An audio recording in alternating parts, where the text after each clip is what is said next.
quería hablar todas estas cosas porque este es un gran marco de todo lo que está pasando en el CNE, de todo lo que estamos haciendo, de todo lo que queremos hacer, y te invitamos a que tú te sumas, a que no seas generador de resistencia, sino por el contrario, un generador de fuerza positiva, de momentum, de entrega, para que nos ayudes a empujar a toda la gente que viene con nosotros, para que seas como una bandera en medio del mar y la gente te mire y diga, allá quiero llegar. Entonces quería hacer este gran marco y ahora sí me meto con la carne de esta conferencia. Muy bien, y entonces la carne de esta conferencia dice así. Aquí ya les mostré esto y ahora sí aquí va. 512.928. Instrucciones para cazar asteroides empieza con este número, 512.928. Ustedes saben, queridos amigos que me están oyendo, este número ¿a qué se refiere? 512.928. Yo se los digo de una vez y por eso puse esa foto de fondo. Este es el número que corresponde a la cantidad de gente que este año se va a graduar en Colombia de profesional, tecnólogo,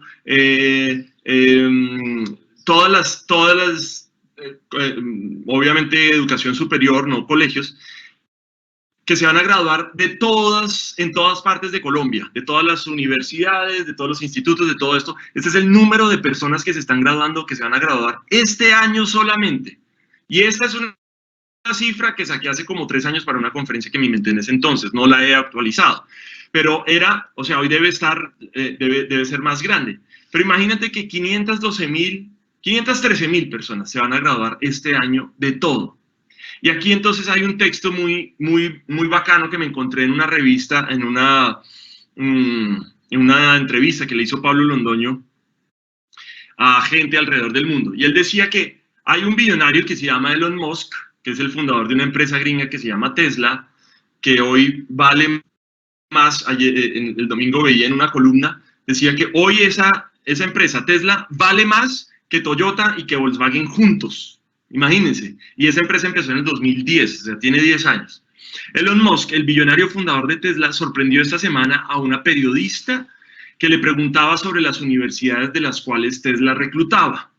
Musk le respondió que en Tesla la universidad no es importante. Oigan lo que estoy diciendo, queridos amigos.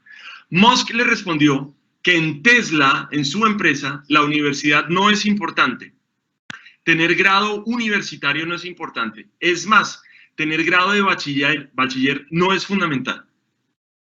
Nosotros, dice Elon Musk, nosotros miramos evidencias de desempeño y habilidades sobresalientes. El grado y las notas no siempre coinciden. El grado y las notas no siempre coinciden. Entonces, ¿qué estoy diciendo con esto? No estoy diciendo que no sea importante estudiar. Eso es una interpretación que a veces la gente me hace y me dice, ay, gracias porque si ves, ahora nos da la razón a nosotros los estudiantes, es que los profesores son muy montadores, es que los profesores joden mucho y no sé qué. Y entonces yo les digo, no, es que yo no estoy diciendo que no estudien. Esto sería tonto. Yo creo firmemente que el que estudia se abre puertas. Yo creo firmemente que es mejor saber hablar francés que no saber hablar francés. Yo creo que el inglés le abre a uno todas las puertas del mundo. Yo creo que saber historia es fundamental para ser un líder, porque entonces uno aprende cuáles son los errores más graves que cometieron los líderes. ¿Quién no dijo algo a tiempo? ¿Quién sí lo dijo? ¿Cuál fue la posición en un conflicto? Etcétera, etcétera. ¿Cómo podría yo decirles eventualmente que no estudien matemáticas? ¿Sí? Acuérdense de lo que les contaba de la NASA, que están queriendo poner cohetes sobre los asteroides. Uno no llega allá sin matemáticas, sin física. Sí, uno no llega allá solo por intuición y por ganas y por chispa. No, las potencias del mundo lo que tienen detrás es gente que piensa y gente que sabe, y tienen los mejores. Nosotros en Colombia hasta el momento tenemos solamente 2 premios Nobel, y solamente 2 premios Nobel que no tienen nada que ver con ciencias, sino uno ha sido de paz y el otro ha sido de literatura. pero ustedes ven los premios Nobel que tiene Inglaterra, o que puede tener Alemania, o que puede tener Estados Unidos, y uno dice, wow, es que aquí la gente piensa, aquí la gente se la pasa pensando y estudiando, ¿sí me entiende? Por eso es que la educación es tan importante. ¿Quién va a resolver el problema del plástico en el mundo? ¿Alguien que se vaya al océano a recoger botella por botella? No, lo va a resolver un científico que se invente una molécula que pueda descomponer el plástico. Ese man lo va a resolver. Entonces, no estoy diciendo que no sea importante estudiar. Quien piense eso es una manera muy trivial de ver esto que dice acá. Lo que el tipo está diciendo, ¿sí? Y ojo, porque Tesla es, como les digo, es la empresa, una de las empresas más valiosas del mundo hoy, y además hace un mes pusieron un cohete en la estación espacial. O sea, ellos no están pintados en la pared, ellos están haciendo cosas muy importantes en el mundo, ¿sí? Entonces no hablo un cualquiera. Pero lo que el tipo está diciendo es, aquí no es importante la universidad, porque necesitamos ver evidencias de desempeño y habilidades sobresalientes. Eso es una buena noticia para todos en el mundo. ¿Eso qué significa? Que no por el hecho de certificarte en algo significa necesariamente que vayas a ser un gran líder. No. Yo conozco gente que tiene muchos títulos, muchos cartones universitarios, pero que no son buenos líderes. Son incapaces de inspirar, son incapaces de corregir a la gente sin hacerle daño, son incapaces de hablar en público, la gente no los quiere. Entonces, esta es una buena noticia porque aquí uno se empieza a preguntar, wow, y entonces, ¿cuáles son las habilidades que miran en la gente que contratan en Tesla, por ejemplo? ¿Cuáles son esas que tienen? ¿Sí? ¿Qué se les nota ahí? ¿Qué tipo de habilidades tienen que son importantes para ellos? Y es precisamente eso lo que les voy a contar en esta conferencia. Aquí, en la misma entrevista de Pablo Londoño, él dice lo siguiente: Laszlo Bock, que fue un vicepresidente de operaciones con personas en Google, admitía cómo Google se llenó al principio de graduados de las mejores universidades del mundo, Harvard, Stanford, MIT. Pero en la medida en que fueron creciendo, se dieron cuenta del, comillas, error de atraer talento solo de las universidades reputadas.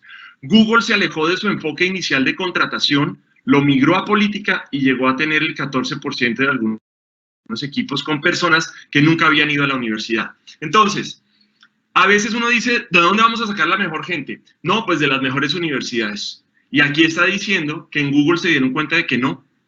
La mejor gente no siempre está en las mejores universidades.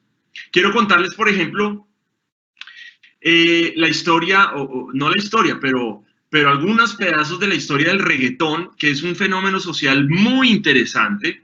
Es un fenómeno que nace con influencias de todas partes, pero que empieza a tener fuerza en los pelados en Medellín que no tenían mayor conocimiento musical. Esto es muy importante. Ellos no, los reggaetoneros no tienen una fortaleza teórica en la música, son poderosamente intuitivos. J Balvin, por ejemplo, el man es un tipo súper intuitivo, el man trabajó con todo el mundo en Estados Unidos y el man no es un tipo que pueda sostener una conversación de música a nivel teórico, ¿sí? Pero el man tiene un olfato de lo que le gusta a la gente, el man tiene un olfato del mercado, el man confía además en sus propias intuiciones y con las pocas máquinas que podían tener a disposición, de pronto un teléfono inteligente o de pronto una máquina grabadora o lo que fuera, con eso ellos hacían experimentos.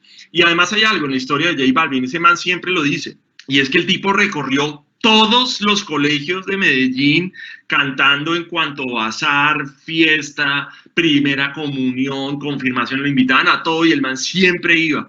Había veces que tenía 10 personas en el público, había veces que tenía 100, pero con esa disciplina el man fue aprendiendo y confiando en su intuición.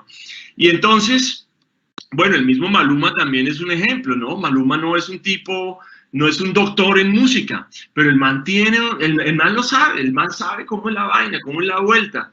Y entonces hoy en día cuando hablo con amigos músicos se emberracan porque dicen, eso no es música, y entonces ellos no estudiaron, y ellos no saben de armonía y no sé qué. Y pues esa es una pelea que no vale la pena, ¿sí me entiendes? Es decir, los mejores músicos, ¿quiénes son? ¿Los que salieron de las facultades de música? No. Posiblemente son gente que le gusta hacer ritmos, que le gusta hacer letras, que le gusta pues pararse enfrente y cantar y tal, y sin mayor conocimiento teórico tienen algo ahí que los lleva hacia adelante. Entonces, eso es muy interesante. Esto es un título de una página que vi hace poco donde dice Apple, IBM y Google ya no exigen títulos universitarios para contratar a la gente. Eso es fantástico, ¿sí me entienden? Insisto, no estoy diciendo que no haya que estudiar. Si puedes acceder a la universidad, si puedes acceder a un instituto, si puedes, estudia, eso te va a abrir las alas, eso te hace robusto. Pero lo que quiero decir es que hay algo que no es solamente el título universitario, hay algo más. Yo soy emprendedor, yo tengo pues mi propia empresa, y ¿con quién quiero trabajar yo? Yo quiero trabajar con gente que tenga, es que a veces uno encuentra gente que es muy pila, pero no tienen ganas, ¿sí me entienden? O son muy pilos, pero son muy brochas para hablarle a la gente. Entonces yo digo, no. ¿Sabes? Es como cuando uno ve a una mujer que es muy bonita, pero que uno dice, ay, pero no tiene gracia, ¿sí? No tiene, y mira a todo el mundo por encima del hombro, y todo le produce fastidio. Uno dice, prefiero una que no sea tan bonita, pero que sea bacana. Entonces lo mismo está pasando en el mundo de hoy. Y aquí hay algo que les quiero mostrar. Se ve ahí en el fondo, ¿sí? De esta filmina que dice, el vigilante que aprendió a hablar 5 idiomas a través de Duolingo. Entonces hay un man que se llama Edilson García Vargas. Edilson García Vargas, queridos asistentes, es el primer vigilante que está registrado en la superintendencia como vigilante bilingüe.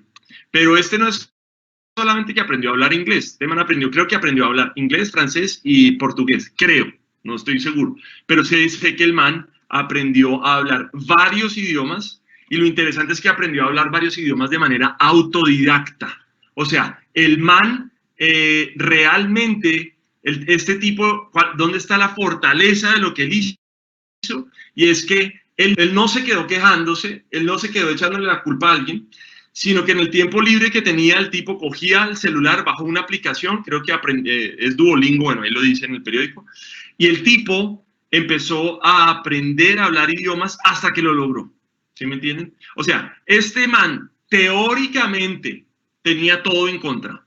Este man teóricamente, pues no ganaba un buen salario, era un vigilante, no sé si se graduó o no del bachillerato, lo que sea. Parece que este tipo tiene todo en contra, o sea, parece que no tiene futuro. Pero este man, ¿qué hace en algún punto? Pues dice, pues yo quiero aprender. Y entonces el man baja la aplicación y empieza a aprender. Y aprendió varios idiomas, ¿me entienden? Entonces, aquí hay una conclusión, y es que para que tú aprendas, tú debes abrirte al mundo, tú debes empezar a salir del pequeño cascarón en el que todos nos metemos a veces, de queja, de echarle la culpa a los papás, de pensar, ay, pues que este país es muy jodido. No, sí, este país es difícil, pero tienes un montón de gente que está pensando en ti, tienes un montón de ayudas, tienes un montón de posibilidades. Y entonces, ¿qué es lo que tienes que empezar a hacer? Pues abrirte al panorama del mundo y abrirte a todo lo nuevo que está pasando. Dejar de estar tan encerrado en ti, dejar de estar tan encerrado en lo negativo, en lo que no funciona. Silvio Rodríguez tiene una frase divina en una canción. Él dice, he preferido hablar de cosas imposibles porque de lo posible se sabe demasiado. He preferido hablar de cosas imposibles porque de lo posible se sabe demasiado. ¿Qué es lo posible? ¿Qué sabemos que sí es real? Pues que el país es difícil, que hay corrupción, que hay cosas, que no hay plata, que tal, pues ya se sabe. Pero ¿y qué es lo imposible? ¿Sí? Yo me imagino a este tipo diciéndole a los amigos, oiga, yo voy a descargar una aplicación y voy a empezar a estudiar idiomas. Y yo me imagino a los amigos diciéndole que no jodas, hermano, si eso es muy jodido por un celular, eso no se puede. Yo no conozco a nadie pues que haya aprendido a hablar un idioma con el celular, bla, bla, bla. Y el man, yo me imagino, luchando contra toda la resistencia, porque esto es muy importante que ustedes lo entiendan. Siempre que tú empiezas a crecer y a florecer, hay un montón de gente que se va a oponer a que tú crezcas. ¿Por qué? No sé, es la naturaleza del ser humano, supongo yo. Los japoneses dicen, cuando un clavo sobresale, se le dan martillazos, ¿no? Cuando un clavo sobresale, se le da martillazos. Entonces, si tú vienes de una familia que no tiene plata, y de pronto tú consigues un trabajo y empiezas a tener algo de plata y empiezas a tener tus ahorros, es muy posible que te lo saquen en cara. Ay, claro, como ahora usted trabaja y como ahora sí tiene plata y como ahora es de mejor familia, es muy posible. Y son maneras que los demás tienen a veces como de amarrarnos para que no crezcamos y para que no florezcamos. Pero la primera clave es que tú debes abrirte al mundo, aprender de todo lo que está sucediendo hoy, sin juzgar, sin buscar pelea ni camorra, sino simplemente abrirte y decir qué está pasando en todas partes del planeta. Pues, pucha, qué interesante, yo quiero un poco de esto, yo quiero saber, yo quiero saber. Muy bien, y pues la conclusión ahí, ustedes conocen de pronto esto, es un plato tradicional de Bogotá y de la sabana, de Boyacá también, que se llama la changua. Y yo tengo, esto es, pues es un caldo como de perejil, de cilantro, y pues ahí uno le echa, y ven, uno le echa huevo y le echa pan y todo eso.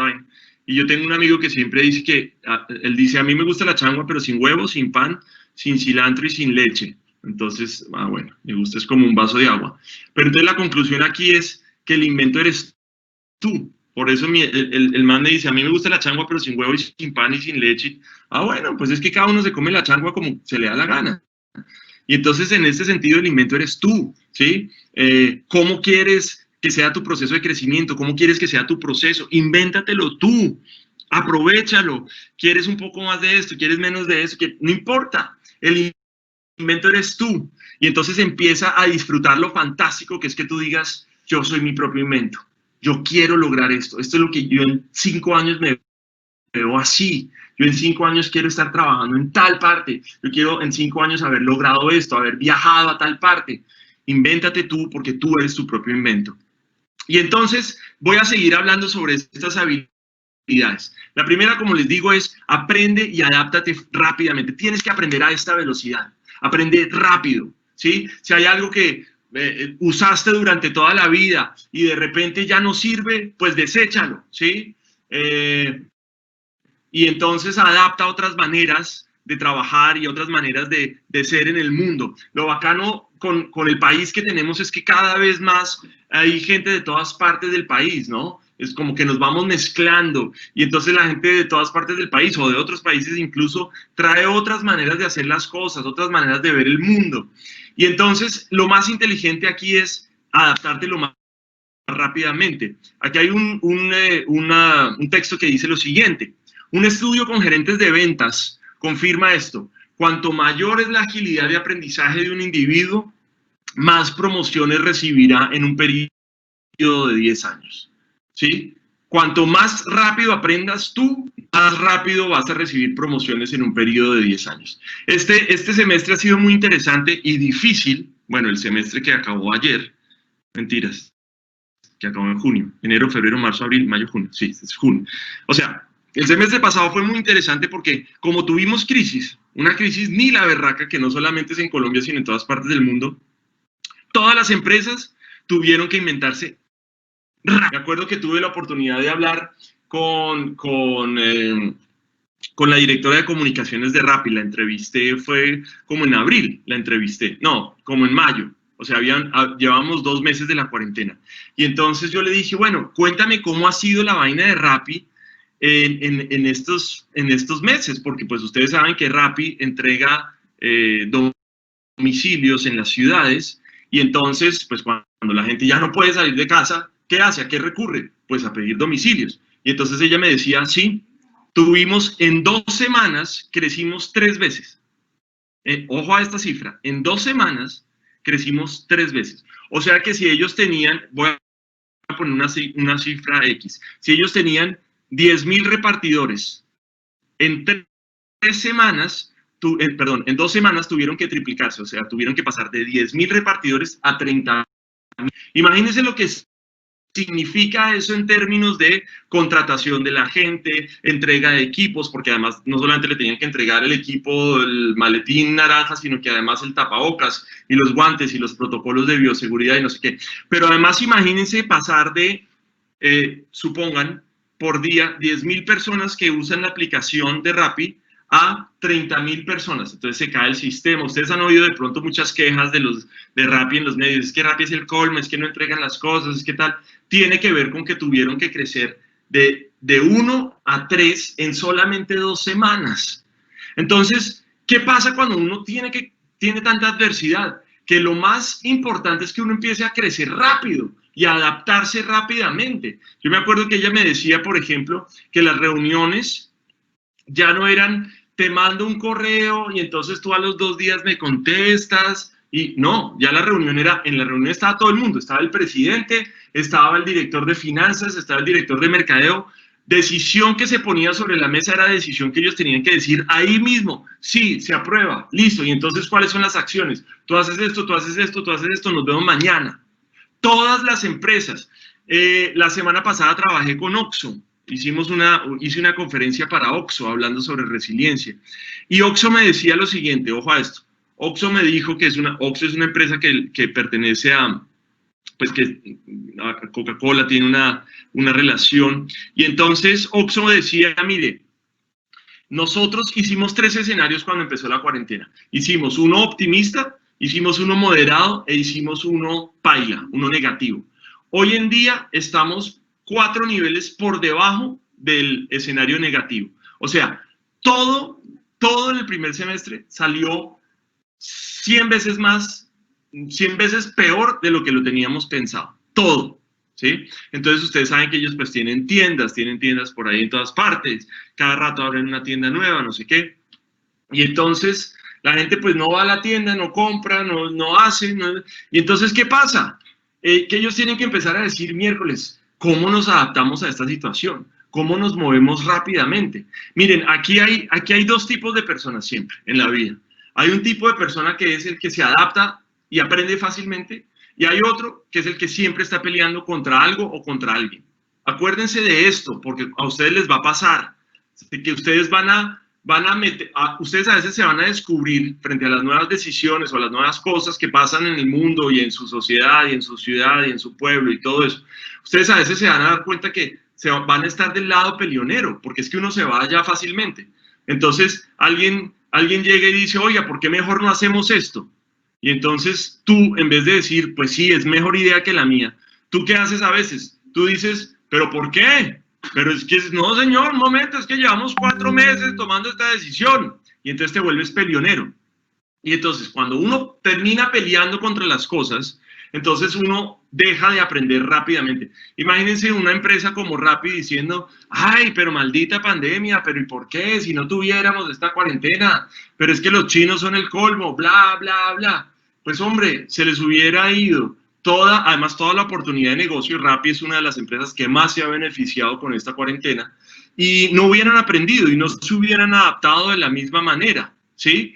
Una de las películas que a mí más conmoción me causó cuando yo era adolescente es una película que se llama Mi pie izquierdo. Y Mi pie izquierdo es una historia real de un tipo que nace en Irlanda sin poder utilizar sus brazos. Lo único que el tipo podía mover era el pie izquierdo.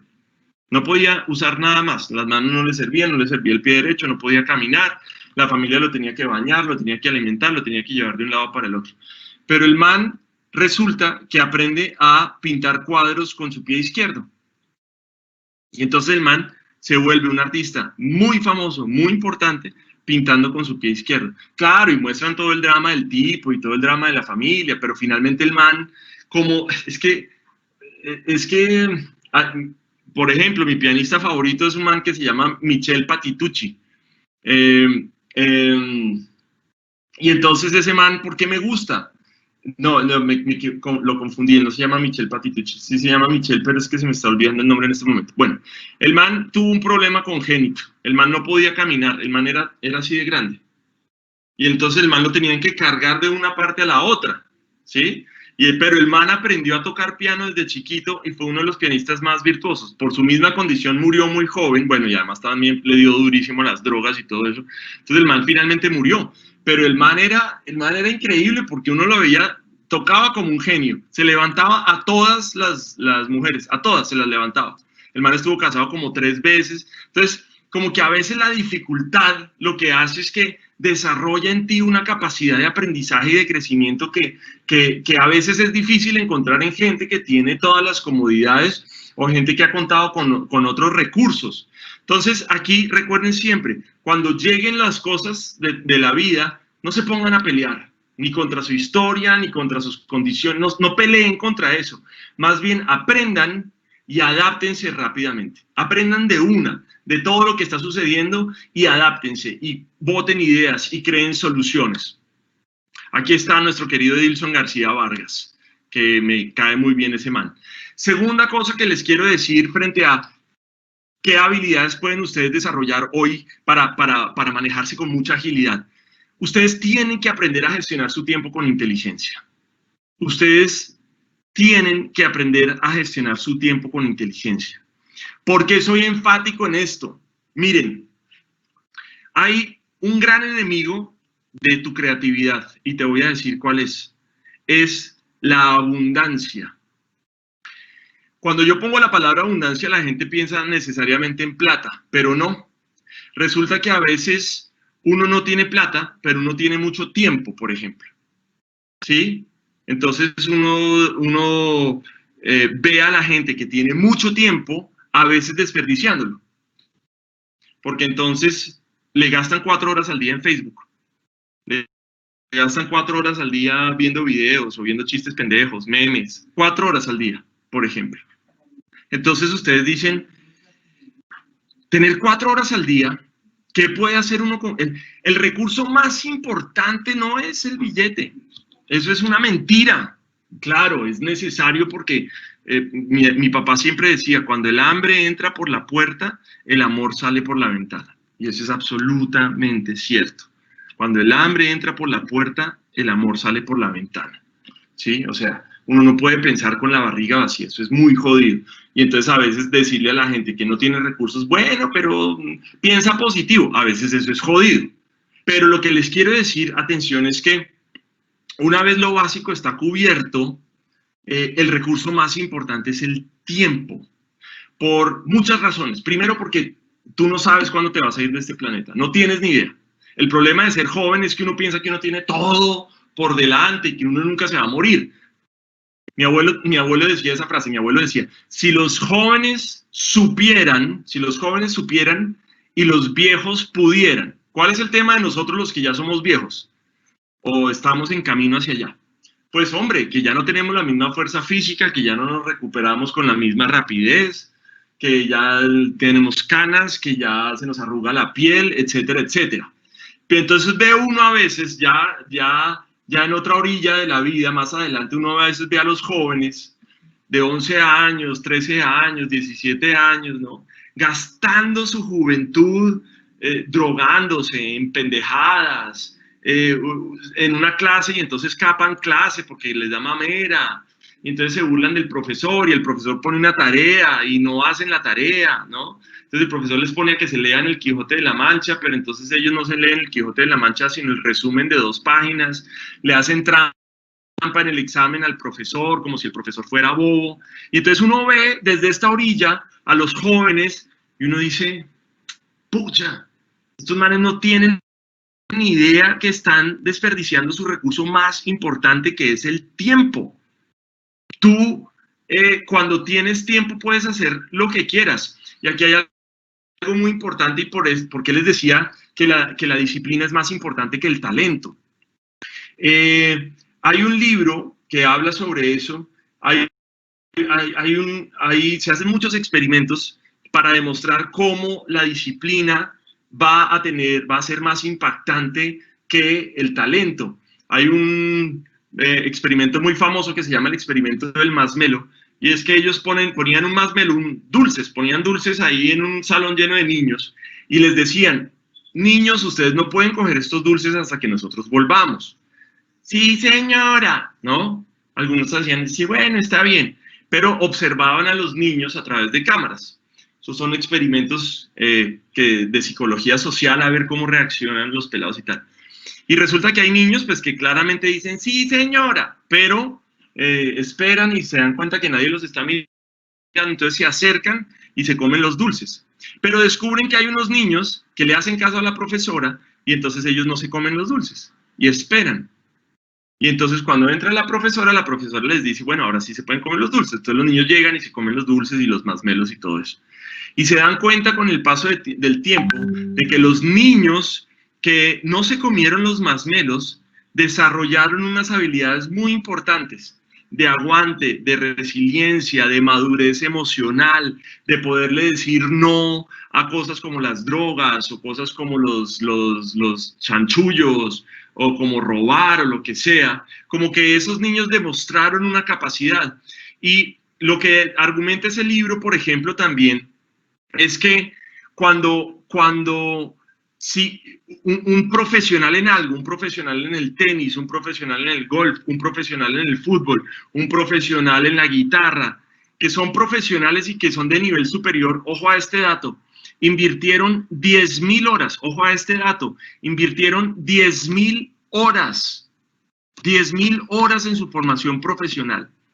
Entonces, por eso les digo, uno ve a James y uno dice, ay, pero James tan afortunado, y sí, pues es que James contó con la ayuda de la familia y bla, bla, bla. Un momento, James tiene detrás 10.000 horas de patear un balón. Entonces, ¿qué pasa cuando uno le da a un balón durante 10.000 horas, 10.000 horas, 10.000 horas? Que el cerebro empieza a desarrollar todas las conexiones que necesita para hacer una habilidad muy bien hecha, una y otra vez. ¿Ustedes se acuerdan de ese golazo que metió James en Uruguay, contra Uruguay en el Mundial de Brasil, que fue el gol por el que se lo llevaron al Real Madrid? Y uno dice, no, este man la tiene clarita. O sea, el man estaba entre dos uruguayos, le pasan un balón, el man lo para con el pecho, lo baja y de volea dispara al arco y mete ese golazo en todo el travesaño. Ese man tiene que haber hecho esa jugada 10.000 veces, porque es que uno no logra hacer eso porque está distraído. Coge el balón y uno pone y tal, y una volea y ¡uy, qué golazo! No, eso no es chiripa. Esas cosas no son chiripa. Esas cosas son que el man se concentró y que hizo durante 10.000 horas lo mismo, o 20.000 horas, o 30.000, o lo que sea. Entonces, insisto en esto, cuando uno ve a las juventudes desperdiciando el tiempo, y perdónenme la expresión, huevoneando por ahí, ¿sí? Uno dice, no es justo con su propia historia, ¿sí? Entonces, uno se hace preguntas, ¿qué pasaría si este man durante 10.000 horas empezara a hacer pesas, por ejemplo? ¿Sí? O si durante 10.000 horas este tipo empezara a hacer entrenamientos para convertirse en un atleta. O si este man durante 10.000 horas empezara a leer un libro o aprender francés o lo que fuera, ¿no? ¿Qué pasaría con la vida de esa persona? Entonces, por eso es que a nosotros nos duele, a nosotros los adultos y los profesores nos duele cuando la gente llega tarde a las formaciones. Llegan 20 minutos, ay, discúlpeme. No, es que imagínese que es muy difícil, pues porque yo vivo muy lejos y no es que, no desperdicies tu tiempo. Estás desperdiciando el recurso más valioso que tienes. No puedes perder tiempo en la vida. No puedes perder 10 minutos desperdiciados sin que tengan un rumbo, sin que tengan un sentido. No estoy diciendo que no hay que rumbear y que no hay que pendejear, no estoy diciendo eso, pero estoy diciendo, sobre todo porque hay un autor que dice que uno tiene que combinar dos cosas en la vida, placer y propósito, ¿sí? El placer, pues, ¿qué es? Lo bueno de la vida, disfrutar, reunirse con la familia, hacer un sancocho al lado del río, bueno, como todas esas cosas, el placer, dormir bien, disfrutar, pasar tiempo con la pareja, con los hijos, no hacer nada. Pero ¿qué es propósito? Es que uno diga, lo que quiero sacar de la vida es esto, ¿sí? Yo quiero, en 10 años me veo como un guitarrista, y en 10 años me veo como el mejor gaitero de la región. Entonces, cuando uno combina propósito y placer, cuando ambas van juntas, uno se vuelve muy bueno en las cosas. A veces, pues cuando uno solamente trabaja, pues también uno se aburre y también el cuerpo se cansa y el cuerpo se la cobra a uno. Pero entonces es combinar propósito con placer. Entonces, ayúdenle a su gente, ayúdenle a sus muchachos a que gestionen el tiempo con inteligencia. Y ustedes mismos no lo desperdicien, sean estructurados. Si ustedes van a estudiar durante 2 horas, no tengan el celular al lado abierto con una página que no les va a servir, ¿me entienden? O entonces, O díganle a su familia, ahorita no estoy, porque entonces cada 5 minutos le tocan en la puerta, ay, ¿será que nos ayudas con...? No, ahorita no, estoy gestionando mi tiempo, estoy haciendo lo más importante que tengo que hacer. Esto es muy importante lo que les voy a decir. Los mejores líderes del mundo, y eso lo pueden decir, se lo he oído a todo el mundo, tienen rutinas. ¿Qué es rutina? Me levanto a las 5 de la mañana, a las 5:15 me baño, a las 5:30 leo media hora, a las 6 de la mañana hago ejercicio durante 1 hora, a las 7 desayuno, a las 7:30 estoy sentado trabajando. Tienen rutinas. Pregúntenle a Katherine Ibargüen, ¿cuáles son las rutinas de esa señora? Pregúntenselo. ¿Sí? Tienen rutinas porque ellos saben que no pueden, que el tiempo no se puede desperdiciar. Y eso, señoras y señores, eso no tiene nada que ver con los recursos. Es un tema de voluntad personal, ¿ok? Es un tema de decir, yo voy a hacer esto todos los días de mi vida durante tanto tiempo. ¿Entienden? Porque acá es a donde quiero llegar. Entonces, cuando uno tiene claro para dónde va, uno sabe que no todos los buses le sirven. Ojo a lo que les acabo de decir, que es muy importante. Cuando uno tiene claro para dónde va, no todos los buses le sirven. ¿Ok? Cuando tú sabes que tú en 10 años quieres ser un profesional y vas a hacer primero tus pasos en el SENA y después vas a salir y te la vas a rebuscar y tal, y tal, y tal, tú te vuelves invencible. Pero además tú sabes que no todo te va a servir para llegar allá. Entonces cuando un vecino llega y, oiga, venga y nos vamos para la finca este fin de semana y no sé qué, y tú le dices, no, este fin de semana tengo que estudiar. ¿Qué va a pasar? Que tus vecinos te van a decir, ay, no, tengo que estudiar. Ay, el ingeniero, pues, ¿cómo le decimos? Doctor. Y se van a burlar de ti y tú vas a decir, pues sí, porque yo en 10 años quiero estar allá. ¿Me entiendes? Y tú tienes una voluntad y tú dices, yo voy a sacar esto adelante. Entonces, no me van a alcanzar las palabras para decirte suficientemente que gestiones tu tiempo con inteligencia, que no te puedes rendir, ¿sí? Que gestiones tu tiempo con inteligencia no depende del SENA. Ojo, no le echen la culpa al SENA. Ay, pero es que el SENA no me mandó las cosas. Entonces pídaselas, pregúntales, llámalos. Pero gestionar el tiempo es una empresa personal. Siguiente clave que los quiero dar, señoras y señores. Esta es una clave muy bacana que se llama la automotivación. Las claves que les he dado, algunas de las claves que les he dado no son mías, no me las inventé yo. Ah, entonces ustedes dijeron, ay Andrés, usted se inventó eso, se sentó por ahí en una banca de un parque a pensar. Bueno, sí, también hice eso, pero no fui yo el que me inventé estas claves. Estas claves las da un man que se llama Daniel Goleman, que él se inventó algo que se llama la inteligencia emocional. Y en las claves, algunas de las claves que el tipo da, son las claves que yo les he hablado. Automotivación es una de ellas. ¿Y automotivación qué es? La automotivación es nadie en el mundo te puede motivar. Escucha lo que te voy a decir. Escúchame lo que te voy a decir. Nadie en el mundo te puede motivar. Te lo voy a volver a decir. Nadie en el mundo a ti te puede motivar. Mira, tú puedes estar ahí aburrido en tu cuarto y yo puedo llegar, ponerte una papayera, ponerte los gaiteros de San Jacinto, llevarte a J Balvin, yo puedo pintarme de payaso, puedo hacer malabares, puedo hacer trucos, puedo pitar una corneta, pero si tú no quieres, yo no puedo hacer nada. Si tú no quieres, yo no puedo hacer nada. La automotivación o la motivación más bien tiene esa paradoja, ¿sí?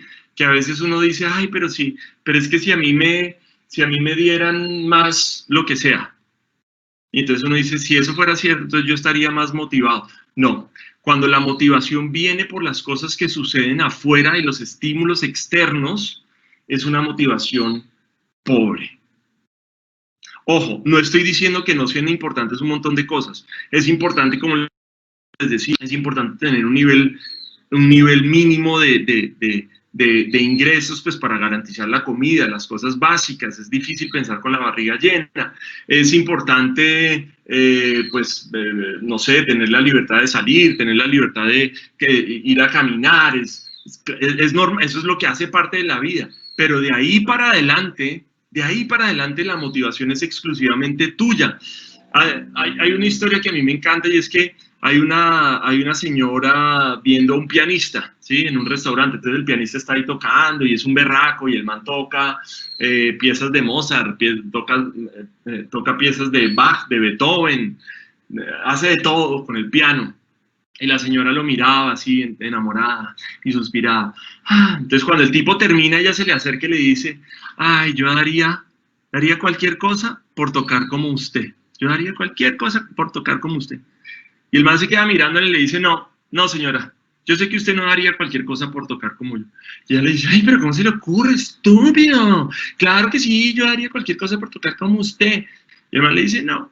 Y ella le dice, entonces dígame por qué. Usted dice que yo no daría cualquier cosa. Y el tipo le dice, mire señora, porque yo estoy seguro que usted no estaría dispuesta a estar sentada 8 horas todos los días frente al piano durante 15 años. Yo estoy segura que usted no pagaría ese precio, estar durante 15 años, de lunes a sábado, todos los días durante 8 horas sentada enfrente del piano para llegar a tocar como yo. Usted no pagaría ese precio. Y la señora entonces dice, ay, tonto, estúpido, y se va. Entonces, oiga ese cuento. Sí, el man estuvo 15 años durante 8 horas sentado, todos los días sentado frente al piano.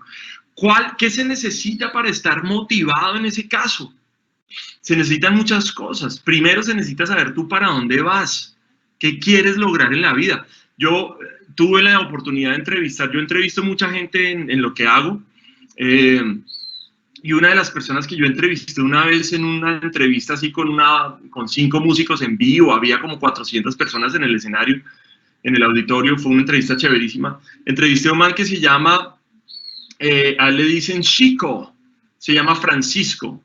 Es el presidente de Liberty Seguros en Colombia. Chico, le dicen. Nosotros aquí en Colombia a los franciscos les decimos Pacho, pero en Brasil a los franciscos les dicen Chico. Y entonces yo entrevisté a Chico y me encantó la historia del man. Les voy a contar algunos pedazos. El man nació pobre, pobre, pobre. El man nace en Brasil, su mamá era modista, pues como que cosía cosas, y el papá era un mecánico de camiones. El papá era mecánico de camiones. Y entonces Chico, pues desde muy temprano empieza a trabajar pues para ayudarle a la familia. Y entonces el man no se queda solamente en hacer plata, sino que el man un día se acerca a alguien y le dice, yo quiero aprender a hacer lo que usted hace. Se acerca a un corredor de seguros y le dice, yo quiero aprender a hacer lo que usted hace. Entonces el man se vuelve un cacao en el tema de los seguros, autodidacta, así como el vigilante del cual les acabo de hablar. Entonces el man aprende de la vaina y dice, uy, yo quiero aprender a hacer esto. Y el man, cuando tenía como 28 años, el man ahorró algo de plata y pudo entrar a la universidad. Se graduó como el mejor en la universidad. Y a partir de ahí en la empresa el man empezó a subir y a subir y a subir y a subir y a subir. Y llegó a ser presidente de Liberty en varios países y hasta que llegó a Colombia. Entonces era chévere porque era ver a un man que tenía todo en contra, ¿sí? Pero que el man cuando ve el futuro dice, yo quiero ser el mejor en esto, yo quiero saber qué se necesita para llegar allá. Y entonces cuando tú tienes muy claro tu norte, tú empiezas a levantarte todos los días a tratar de conquistar eso que tú quieres lograr. Por eso te invito a que te veas a ti mismo en el futuro. ¿Cómo quieres ser en 5 años?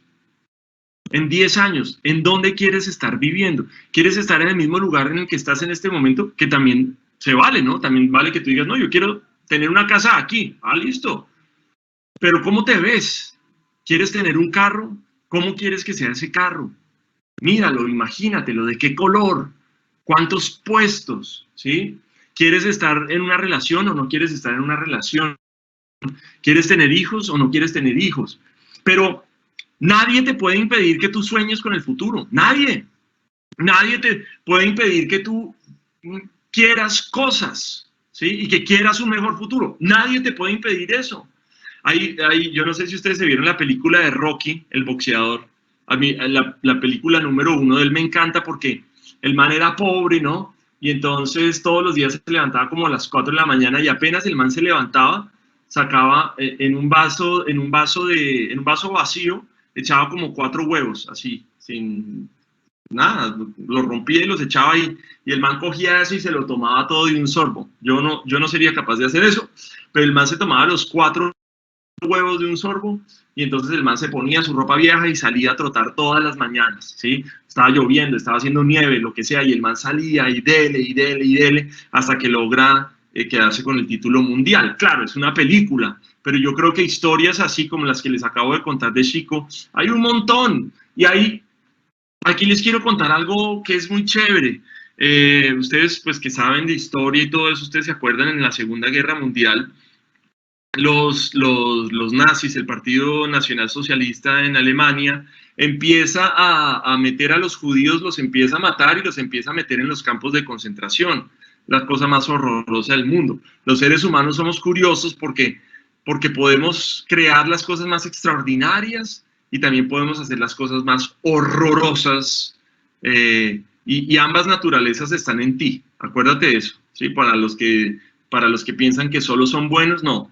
En nosotros se combinan ambas naturalezas. Por eso ahorita les decía que ustedes en algunos aspectos se van a poner peleoneros, porque esa naturaleza también está en ustedes. Querer defender una idea, el territorio, querer defender lo que es de ustedes, pues eso también está en ustedes, esa naturaleza.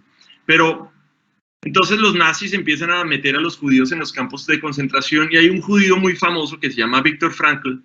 A ese man, que era un médico, a ese man lo meten en un campo de concentración. Ahí hay un libro, ojalá lo puedan leer. El libro se llama El hombre en busca de sentido. El hombre en busca de sentido. Donde ese man, después lo liberan de los campos de concentración y escribe un libro, pero el man estuvo como 3 años metido en campos de concentración. Y el man decía que una de las cosas que a él le daba fuerza para no enredarse en las pendejaditas de todos los días era mirar hacia el futuro y verse a sí mismo dictando una conferencia en un auditorio caliente y agradable. Él se veía, ¿sí? Como que estaba en el presente, pero de repente, pum, se abstraía y se iba al futuro y decía, uy, yo quiero ser un conferencista,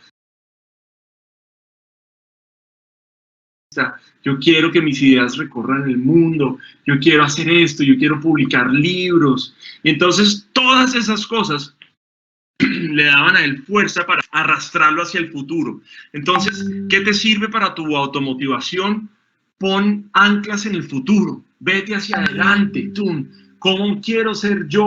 ¿Qué tipo de hombre quiero ser? ¿Qué tipo de ser humano quiero ser para este mundo? ¿Sí? ¿Qué le quiero yo dejar a este mundo? Y eso te va a dar fuerza para los momentos jodidos en los que tú te vas a querer rendir. Moldearse, miren, si hay una tarea jodida en la vida, es moldearse a uno mismo. Tú puedes moldear a los demás, exigirle a los demás, carajo, lleguen a tiempo, entreguen las tareas, pero es el calmo. Pero haz eso tú. Moldearte tú, ser el primero en hacer lo que le pide a los demás que hagan, eso es jodido. Y entonces, ¿cómo vas a poder lograrlo? Pues vas a poder lograrlo cuando te veas al futuro de una manera muy clara, cuando digas, esto es lo que yo quiero. Entonces, esta clave de automotivación es muy importante porque la motivación se puede ir fácilmente, ¿sí? Entonces alguien te habló feo y tú, entonces alguien no te saludó y tú, se te acabó la fuerza. Entonces no te llamaron a tiempo y entonces tú, se te acaba la motivación. Pero cuando tú estás enfocado en lo que tú quieres, eres una máquina imparable. Por eso es tan agradable trabajar con gente que la tiene clara. Porque es gente que tiene metas y que no se rinde y que si necesita algo lo pide y deja de quejarse y que se la rebusca, y si no hay este tipo de papel para imprimir, pues entonces se inventan un tipo de papel y entonces son los que siempre están arreglando todos los chicharrones y son los que proponen soluciones y todo eso. Siguiente clave. ¿Esto qué necesitan ustedes en instrucciones para cazar asteroides? Necesitan lo siguiente. Hoy en día, más que antes, chicos, hoy en día más que antes, es fundamental que ustedes tengan un pensamiento creativo para resolver problemas. Esto es fundamental. Y miren, todos los grandes negocios de la vida surgen porque uno ve oportunidades donde los demás no las vieron. Uno ve cosas donde los demás no las vieron. Entonces este man que se inventó una fábrica de sillas porque se daba cuenta que siempre que iba, que la gente del pueblo no tenía dónde sentarse y no sé qué, entonces el man se inventó unas sillas baratas hechas con caña o lo que sea, y entonces el man vendió esas sillas y se hizo un pequeño negocio con sillas de madera o de lo que fuera, o de madera que botaban de los edificios o qué sé yo. Toda la gente que se ha inventado cosas es gente que empezó a decir, que empezó a mirar el mundo y empezaron a decir, oigan, aquí falta una luz, aquí falta un bombillo, oye, aquí no hay agua potable, ¿qué hacemos? Y entonces empezaron a desarrollar ideas para darle fuerza y forma a esos problemas. Hace poco estuvimos nosotros en una empresa que se llama Negocio Cárnico en Bogotá. Negocio Cárnico, obviamente lo que ellos hacen es, tienen un negocio cárnico, pues, es decir, ellos trabajan, ellos son un gran grupo, ellos agrupan a muchas empresas de carnes, y entonces me invitaron a que yo fuera el presentador de la noche de premios. Entonces yo fui, me puse la corbata y me fui para allá. Y entonces una de las historias que me sorprendió esa noche fue la de un man, era un operario de una máquina. El trabajo del man todos los días era revisar que las salchichas caían. Entonces el man veía las salchichas allá venir, veía que la salchicha caía en una banda, la seguía así con su cabeza y luego la salchicha volvía a caer a otra banda y seguía. Eso era el trabajo del man, 8 horas al día, todos los días de su vida. El man revisaba que caía la salchicha, seguía, y caía la salchicha, la seguía y luego la salchicha se iba. Así todos los días de su vida durante 8 horas. Pero el man en algún momento se da cuenta de algo. El man en algún momento ve que la salchicha cae, que cada 100 salchichas, una caía, y justo cuando le tocaba irse para la otra banda de allá, la salchicha se caía al piso. Ojo a lo que les estoy diciendo. Cada 100 salchichas, una salchicha caía y en vez de seguir derecho se caía al piso. Entonces el man se empieza a dar cuenta de eso, pues imagínense, el man 25 años haciendo el mismo trabajo. Entonces el man en algún momento dice, ve, aquí hay algo que yo puedo hacer. Entonces el man, ¿qué hace? El man coge un plástico, le da forma, no sé qué, pum, pum, pum, lo adapta, lo prueba, lo mete en la máquina y se da cuenta que esa salchicha, la salchicha 101 que siempre se caía, ya no se cae. Entonces, ¿por qué estaban premiando al tipo esa noche? Porque le estaban diciendo, usted le ayudó a la empresa a no perder una salchicha cada tanto, y eso significa tanto en plata, y eso significa tanto en ahorros para la organización y lo que sea. Recuerden que siempre que ustedes tienen un reto, ustedes van a poder hacer dos cosas. O aprenden y se adaptan rápidamente, o se ponen peleoneros y le echan la culpa a alguien. El man pudo haber dicho, no, pero esta empresa tiene huevo. ¿Cómo así que con tanta plata que tiene esta empresa no compran una buena máquina? El man pudo haberle echado la culpa a lo que fuera. El man incluso, acuérdense de esto, el man pudo haberse hecho el indiferente. El man pudo haber dicho, pues sí, yo revisé, se cayeron unas salchichas, pues sí, y pudo haber hecho eso y no le hubiera pasado nada. Pero el man dice, no, aquí hay algo que yo puedo hacer, yo puedo intervenir. Es que eso es lo más importante de lo que el tipo hace. El tipo dice, yo puedo tomar las cartas en el asunto. Miren, ustedes están en medio de un mundo que es un mundo muy complejo. Hoy estamos enfrentando un nivel de problemas que nosotros no habíamos enfrentado antes. Estamos a punto, hace poco veía una caricatura, ¿no? Aquí hay unas personas en la playa y aquí viene una ola que se llama COVID-19. La ola viene así. Pero detrás de esa ola viene una ola más grande que se llama, mucho más grande, que se llama calentamiento global, ¿sí? Entonces, después de esta gran ola del COVID y después de que todo esto baje, vamos a tener que seguir enfrentando el chicharrón más grande, y es el calentamiento global. O sea, se están derritiendo los mares, los glaciales. Eso significa que el nivel de agua va a subir 2 metros o 3 metros. Eso significa que islas como San Andrés se reducirían al 40%. Eso significa que desaparecerían todos los pueblos que están construidos sobre las riberas o sobre las playas. Eso significa que un montón de islas en el planeta desaparecerían. Eso significa, bueno, todas las implicaciones que eso puede tener. Lo que pasa es que como nosotros aquí vivimos, en Colombia es un país tan privilegiado de muchas maneras, pues no nos damos cuenta. Pero entonces, hay tanto chicharrón hoy que lo que necesitamos es gente que sea capaz de resolver problemas. porque hay gente que, como les digo, se pone peleonera y entonces se convierten ellos también en un problema más de todo lo que tenemos que solucionar. Entonces yo como líder, en vez de tener a alguien que me ayude a solucionar problemas, tengo un niño chiquito peleando contra mí, contra el sistema, diciendo que es el colmo, que yo no le dé más, etcétera, etcétera. No. Entonces yo no tengo tiempo para eso. Yo necesito gente que me ayude a resolver problemas muy graves. Los problemas de que se nos mueran de hambre los niños en La Guajira. Hay que resolver ese chicharrón. El problema de que la gente en La Guajira no tenga agua potable. Hay que resolver ese chicharrón. El problema de que no, la gente en las regiones más pobres de Colombia no tenga acceso a un buen médico, no tenga acceso a la educación, no tenga agua potable. El problema de que los campesinos cultiven algo pero no tengan cómo sacarlo a la ciudad porque de ahí hasta la ciudad son 12 horas en una trocha. Hay que solucionar esos problemas, hay que concentrarse en solucionar ese tipo de cosas que hoy no nos dejan crecer tanto ni desarrollarnos plenamente como sociedad. Entonces, ¿tú qué estás llamado a hacer? Tú estás llamado a ser no solamente una persona que tome cosas, en este caso del SENA, o que tome cosas del sistema, sino que además proponga cosas para la solución de todas las cosas que hay que solucionar hoy.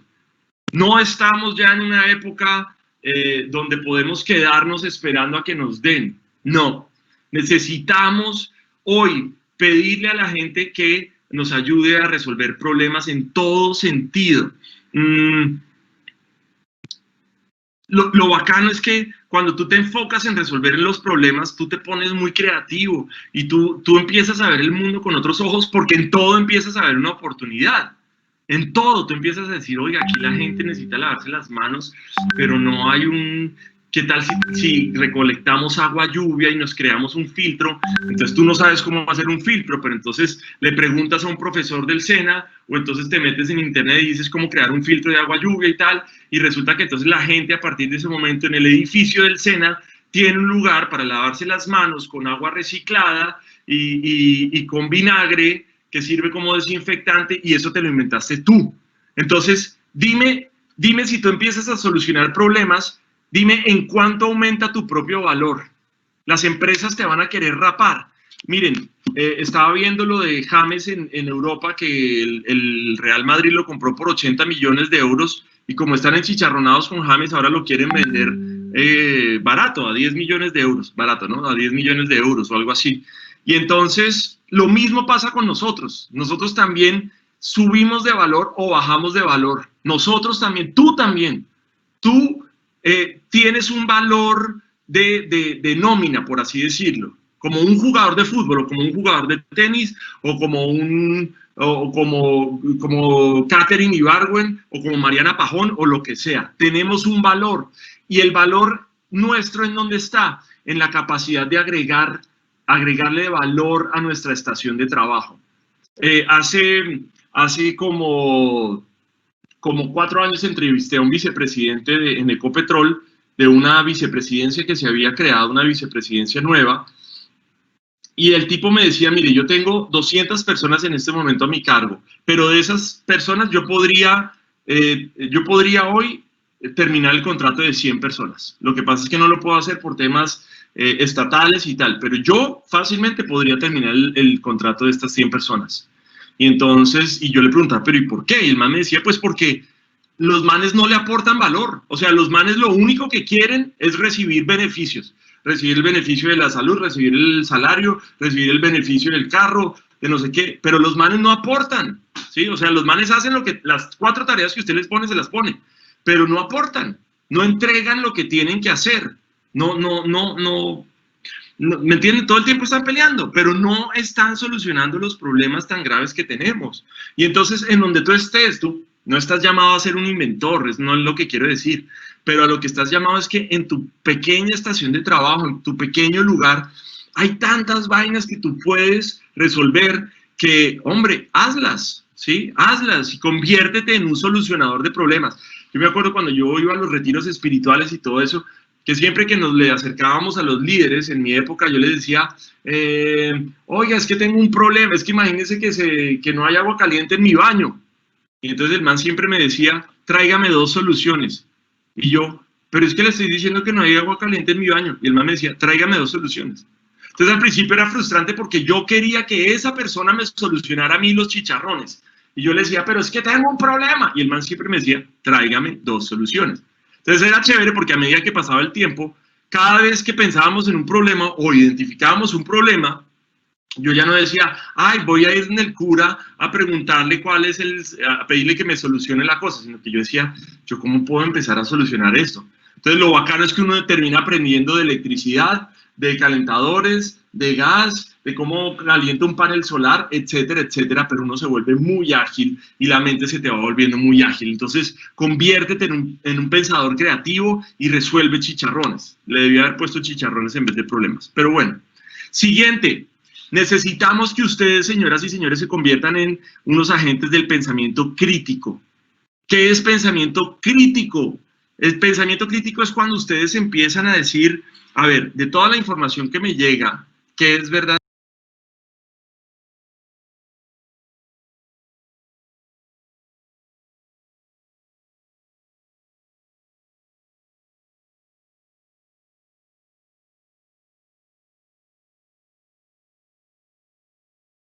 Y que no es verdad, ¿sí?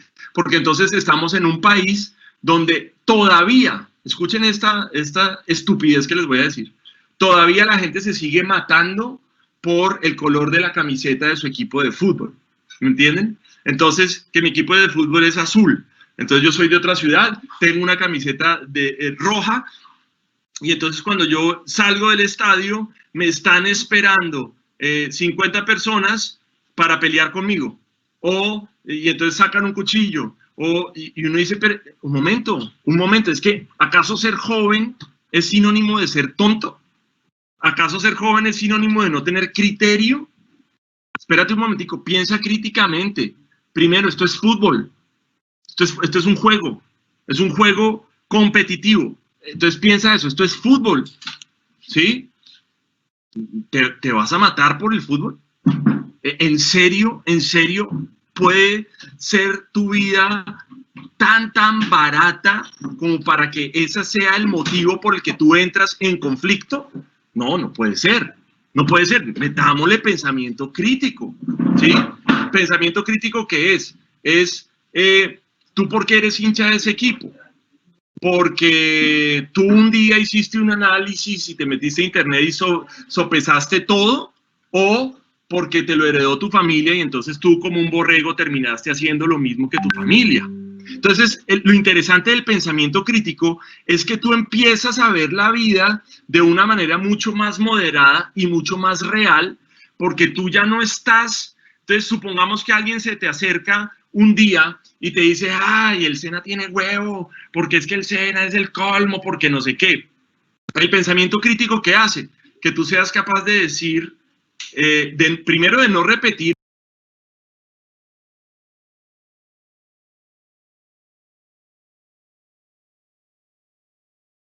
Sí, tienen huevo en el SENA, sino que tú digas, espérate un momentico, déjame hacerte una pregunta. ¿Tú por qué estás diciendo que el SENA tiene huevo? Entonces esa persona dice, no, pues porque imagínese que el profesor no nos contesta rápido porque no sé qué. Entonces tú le dices, bueno, pero espérese un momentico, ¿cuáles son las razones por las que usted cree que el profesor no le está contestando rápido? Y entonces empiezas a través de preguntas a expandir el campo de la realidad. Y entonces, ¿qué es lo interesante del pensamiento crítico? Que el pensamiento crítico te aleja de ser fanático, te aleja de ser fanático de un partido político, de una religión, te aleja de ser fanático de un deporte, por ejemplo. Y entonces, ¿quiénes son los fanáticos? Escuchen esto que es muy importante. Los fanáticos no son aquellos que creen que tienen la verdad, sino que son aquellos que creen que su verdad es la única verdad. Se los repito, el fanático no es aquel que cree que tiene la verdad, sino el fanático es aquel que cree que su verdad es la única en el mundo. Esto es muy importante. Yo me acuerdo hace muchos años, Terpel, ustedes conocen la empresa Terpel, Terpel eran muchas empresas en Colombia. Hoy en día está centralizado en Bogotá, pero Terpel eran muchas empresas. Entonces había un Terpel Bucaramanga, o Santanderes, había un Terpel Antioquia, había un Terpel, bueno, sí había por todas partes. Y nos invitaron a hacer algo para jugar con ellos, más bien para unirlos, porque se iban a unir, todas iban a pasar a ser Terpel Colombia, centralizado en Bogotá, y entonces nos invitaron a hacer algo, y nosotros nos inventamos unas olimpiadas. Entonces nos llevamos a todos, eran 400 personas, y nos las llevamos a todas para el lago Calima en Cali. Y entonces de cada región venía una delegación. Entonces venía la delegación, como les digo, del Valle, la delegación de Santander, la delegación Cundinamarca, la delegación Antioquia. Y yo me acuerdo que yo era el maestro de ceremonias esa noche. 400 personas, queríamos generar un espíritu de unión. Y entonces yo invito a alguien, y entonces alguien se sube y le digo, bueno, tú que eres de la regional tal, no voy a decir cuál regional era, tú que eres de la regional tal, dinos unas palabras de inspiración. El man coge el micrófono y lo que hace es que le dice a la gente, nosotros somos de la regional tal, todo el mundo, los de la regional gritan, sí. Y el man dice, y quiero decirles que nosotros somos la mejor regional, sí. Y que venimos a enseñarles quién es tu papá, sí. Y entonces el man siguió haciendo esas arengas, y yo en algún momento entonces pues tuve que robarle el micrófono. Muchas gracias, muy amables por tus palabras tan inspiradoras y que forman tanta cohesión. Muchas gracias. ¿Sí? Me dio mucha rabia pues porque el man, en vez de unirnos a todos, lo que hizo fue empezar a romper el espíritu de colaboración y de fraternidad. Y entonces, lo que a mí me preocupa, ojo, lo que a mí me preocupa no son los líderes que empiezan a arengar y a decir cosas, ¿no? Los colombianos somos los mejores, el SENA es lo peor, mi equipo de fútbol es el mejor del mundo, mi religión es la única. Eso no es lo que a mí me preocupa. A mí lo que me preocupa son los seguidores, los que oyen que el líder dice, esta es la mejor religión del mundo, y los que están atrás dicen, sí, y en nombre de esa religión se hacen matar o matan a los demás. Ahí es donde yo digo, ¿dónde está el pensamiento crítico? ¿Sí? Ustedes vieron al presidente Trump de los Estados Unidos hace unos meses diciéndole a la gente, inyéctense cloro para que no les dé COVID, inyéctense cloro. Hasta ahí no me preocupa, el man no me cae bien, creo que no es un presidente que está a la altura de su puesto, pero eso ya es lo que yo pienso. También lo puedo discutir, lo puedo debatir con la gente sin irme a los golpes ni nada. Pero lo que más me preocupa fueron las personas que llegaron a los hospitales después de que el man dijo que se inyectaran cloro, porque se inyectaron cloro. Entonces yo digo, pero ¿dónde está el criterio de cada persona? O sea, alguien oye que su presidente le dice, inyéctate cloro, y él, como si fuera un burro de carga que no puede ver más allá de estos límites, sale y compra una jeringa en la droguería y le echa cloro y se la inyecta y dice, me voy a inyectar cloro porque el presidente dijo que me inyectara cloro.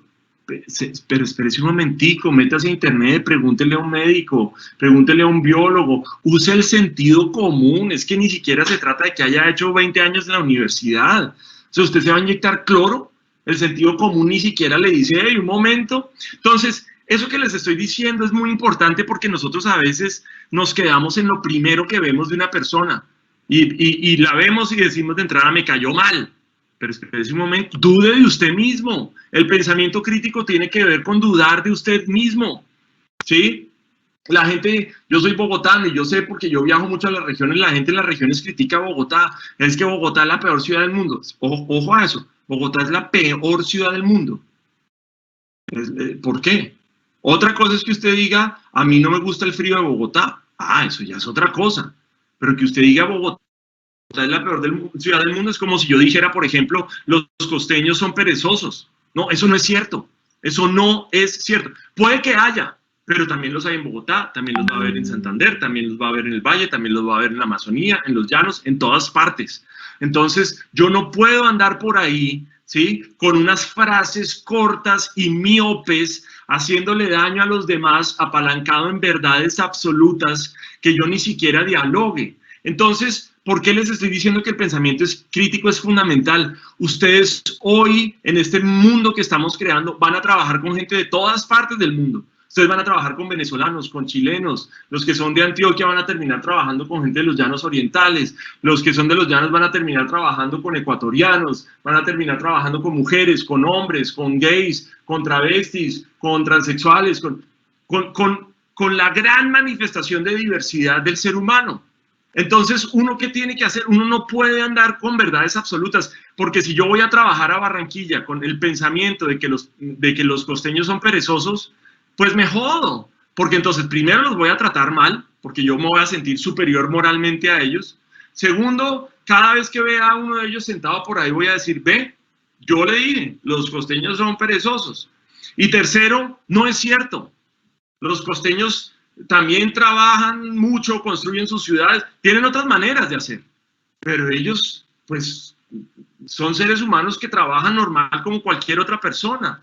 Entonces, aquí nosotros tenemos que ser muy críticos con nosotros mismos. Tú como un líder tienes que cuestionar a la gente que vota verdades absolutas de una buena vez. Cosas como, esta región no sirve para nada, nosotros nunca hemos hecho nada bien, nosotros somos violentos. No, eso no es cierto.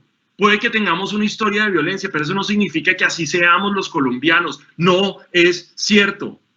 Por eso las estadísticas son importantes, por eso los datos y los números son importantes.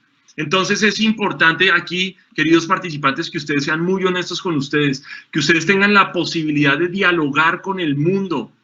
Lo que tú piensas no necesariamente es la razón, eso no es cierto, no es cierto, ¿no? El pensamiento crítico te va a ayudar a descubrir tus fallas, tus propios sesgos, tus paradigmas, te va a ayudar a verte en un espejo sin aterrarte, te va a ayudar a corregirte, a reformularte las preguntas, a aceptar a los demás, etcétera, etcétera. Y bueno, tengo todavía un montón de cosas que contarles.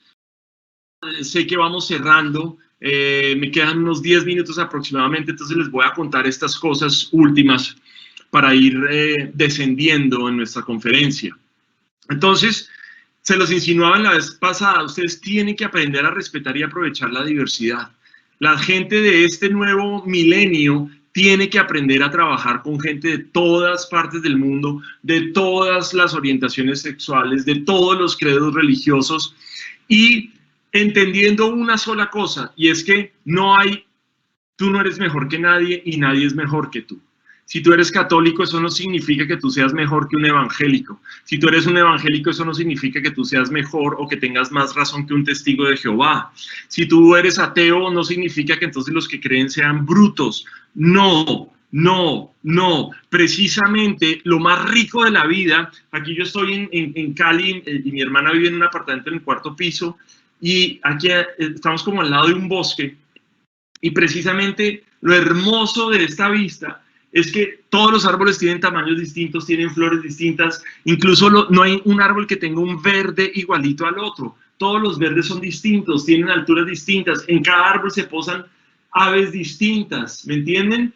Y entonces la vida es eso precisamente, lo que pasa es que nosotros los seres humanos tenemos un raye y queremos muchas veces que todo sea igualito, entonces cuando nosotros creamos un bosque, todos los árboles son iguales, están a la misma distancia los unos de los otros, etcétera, etcétera, pero así no es un bosque. ¿Sí? Un bosque es esta explosión de vida y de diversidad y de fuerza, y es eso precisamente lo que nos hace ricos en nuestra diversidad. Miren, por ejemplo, ¿qué es lo que hace, qué es algo que Estados Unidos ha hecho bien históricamente? Es darle paso a la migración. Un país tan migrante como los Estados Unidos, que hoy tiene pues un presidente que critica la misma migración que los ha hecho a ellos ser lo que son. Pero, ¿cuál es la riqueza? Y es que los asiáticos piensan distinto a los hindúes y los hindúes piensan distinto a los bolivianos. Y es esa diversidad precisamente lo que nutre y lo que le da fuerza a las expresiones artísticas. Entonces, que haya hip hop, que haya breakdance, que haya funk, que haya todas esas cosas locas que surgen cuando empieza a amalgamarse la vida y las distintas personas y todo eso. Nosotros en Colombia no somos buenos para trabajar con la diversidad. Nosotros nos matamos por un color de camisa, nosotros nos invalidamos al otro por su acento. Nosotros tenemos que aprender que la vida en sí es diversa y que esa es nuestra gran riqueza. Ustedes tienen que aprender, muchachos, a comunicarse. ¿Y a comunicarse qué significa? Expresa tu intuición y no y por favor defiende tus ideas, defiende aquella forma que tú tienes particular y única de ver un proyecto, pero habla. Esta idea me la dio hace poco un emprendedor que me decía, mire, yo quiero, ellos hacen parte de un grupo de inversionistas que le sueltan plata a los emprendedores nuevos, y me decía, mire, yo tengo gente que tiene 15 minutos frente a mí para expresarme una idea, pero la idea es buenísima, pero no tienen ni idea cómo expresarla. Entonces no les damos plata, porque hasta que el mismo man no sea capaz de decir qué es lo que quiere, qué es lo que no quiere, cuáles son los dividendos, cómo va a funcionar la idea, pues hombre, no es confiable para nosotros. Entonces, comunicarse, ¿qué significa? Que tú tengas el valor, de decir lo que de verdad piensas. Es que hay un tema en Colombia, nosotros hemos venido de una cultura que castra mucho la expresión individual. ¿Sí? El hecho de que en los colegios estemos absolutamente uniformados en todo momento, de que todos tengamos que pensar igual, de que todos tengamos que sentir igual, creer en una sola misma cosa, eso es muy teso, porque entonces nos hemos acostumbrado a que es el profesor el que tiene que hablar, y entonces yo no. Ayer precisamente estaba dictando una clase de liderazgo en una universidad acá, pues virtual obviamente, y al final una de las niñas me preguntaba, oye, pero ¿cómo hago yo si quiero hablar? Pero es que a mí me da miedo, pues porque yo soy joven y no sé qué. Y yo le decía, pues habla. O sea, no sé cómo, pero habla. El problema es que a veces sientes miedo y te quedas callado. No, habla porque tu manera de ver el mundo es importante. Nadie conoce más la región en la que vives que tú. Entonces, dilo, argumenta, defiende tus posturas sin violencia. No es necesario. También tenemos esa herencia en Colombia, y es que aquí las posturas se defienden a bala. No, tenemos que aprender a defender las cosas desde el argumento, desde la idea, desde el diálogo, pero di lo que de verdad piensas. Y aquí quiero darles estas claves para cuando ustedes tengan que hablar. Cambia tú, ¿sí? Ay, es que él me está mirando, y me intimida mucho con la mirada. O sea que si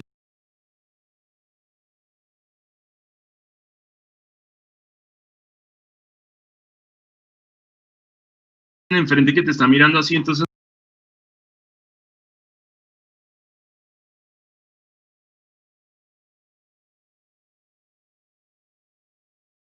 no hablas. No, deja de pensar, me odia, me está mirando mal, pero ¿por qué es así? Y habla y defiende tu territorio.